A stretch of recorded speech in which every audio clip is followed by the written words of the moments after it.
Before I let you go, I want to point out something that I received from the Panther Learning Lab.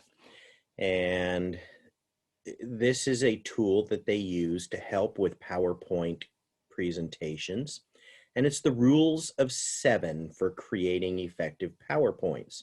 And this is something that's been around for a while, but the idea is there. You can break the rules occasionally, but you need to have a damn good reason to break the rules.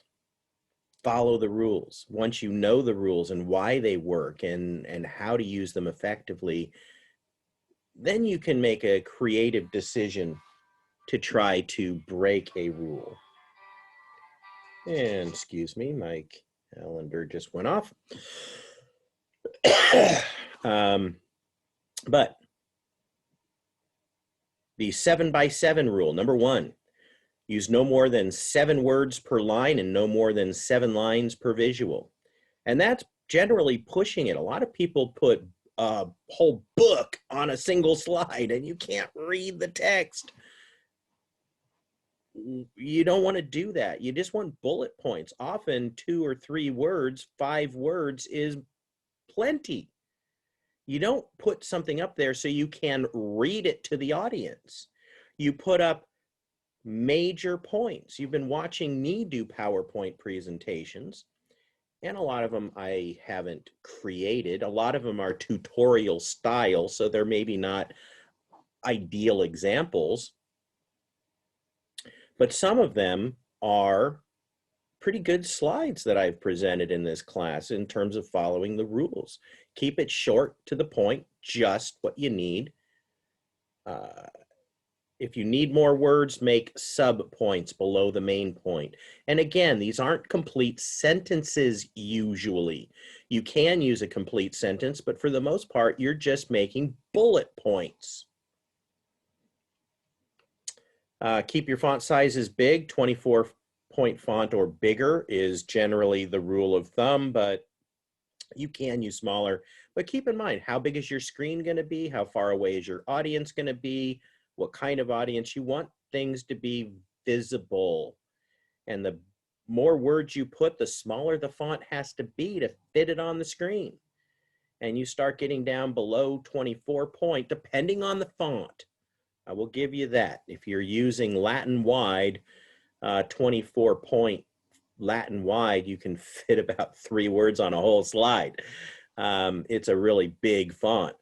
Other more typical fonts like Arial, Courier, Times New Roman, Garamond, the ones that you're most likely to be running across as, quote, standard fonts.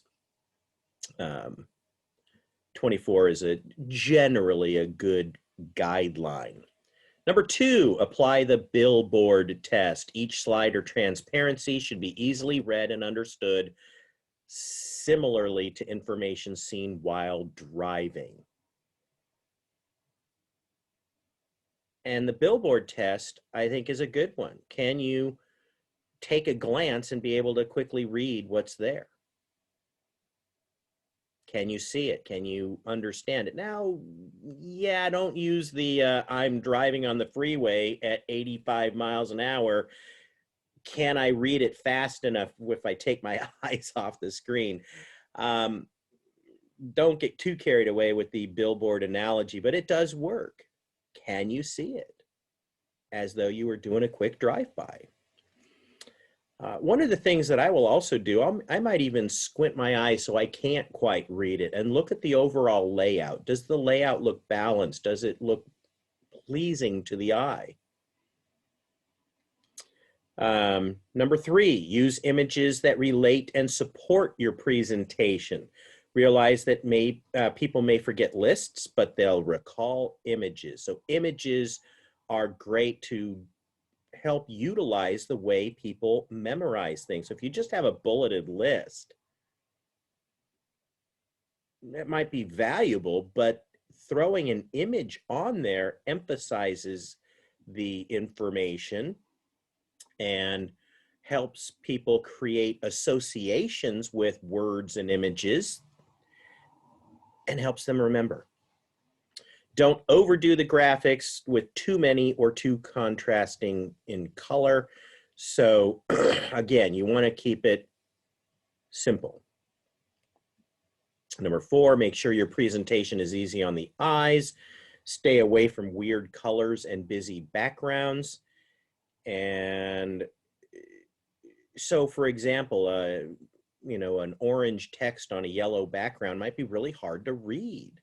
And there are rules for that. Yellow text on a blue background, yellow on blue, can you see it? It certainly is easy to, quote, see, but there's detail lost. It's really hard to see yellow on blue. The edges just don't come out clear to the human eye. Now, with something really big, if you've got, a big word in a title, maybe that looks like it pops in a way that you like. That's fine.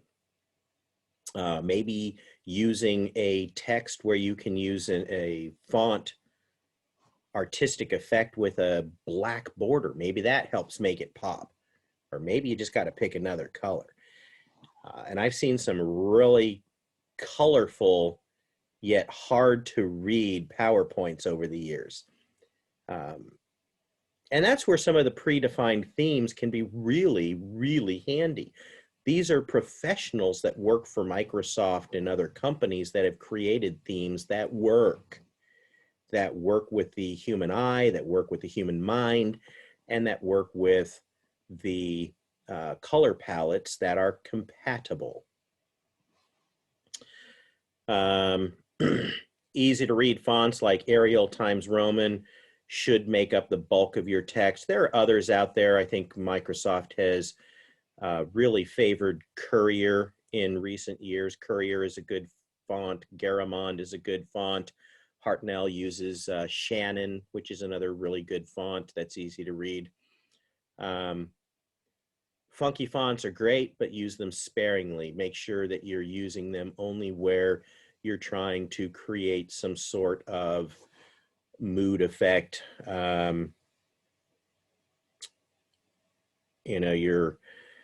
You're going to use this new product to kill all of the bacteria when you're cleaning your equipment, and you're selling this to your audience about this wonderful new material, and instantly, pow, kill them all with the bacteria dying photograph on the slide, and that pow is in some lightning bolt font. All right, fine. You're trying to sell an image of an effective sanitizer that you're going to use in a food manufacturing facility. You want your audience to understand that, pow, it really works. Use a fancy font for that if you choose. Again, you're trying to create marketing excitement. Sales